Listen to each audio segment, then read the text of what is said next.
In the name of God, the compassionate, the merciful, thank you, Madam President, for your valuable effort to promptly convening this emergency meeting in your capacity as the President of the Security Council. We welcome the presence of Secretary General at this meeting, and we also listen to the statement made by the ASG, Mr. Jenka.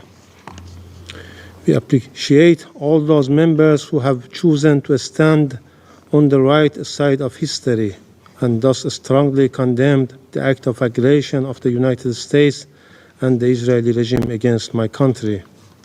Madam President, I address this Council today for the third time since the brutal aggression against my country, first by the Israeli regime on June 13th and now by the United States. I speak with utmost urgency and grave concern on behalf of our people, a peace-loving nation of nearly 100 million people.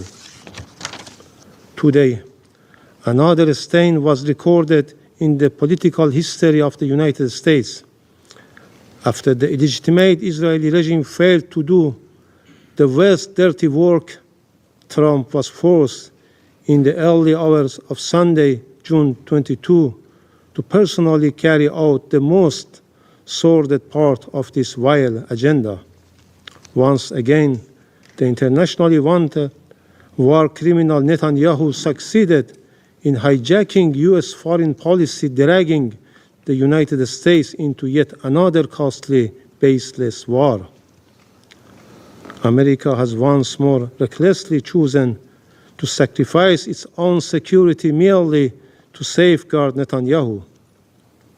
Once again, the world has witnessed the blatant corruption of the U.S. political system and its leaders.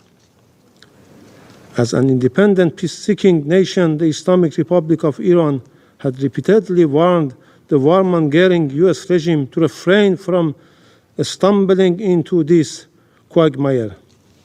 Even though Iran reserves its full and legitimate right under international law to defend itself against this blatant U.S. aggression and its Israeli proxy, the timing, nature, and scale of Iran's proportionate response will be decided by its armed forces.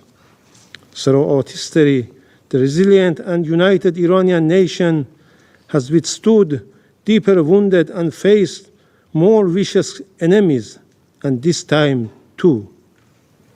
It will show its dignity, strength, and greatness to the world. Over the past 10 days, the Israeli barbaric assault, the international bodies, including the UN Security Council and the International Atomic Energy Agency, have been provided with all the necessary information and warning. Yet, they have proven once again that the so-called 8 decades-long quest to prevent war and aggression is hollow and powerless in practice. Madam President,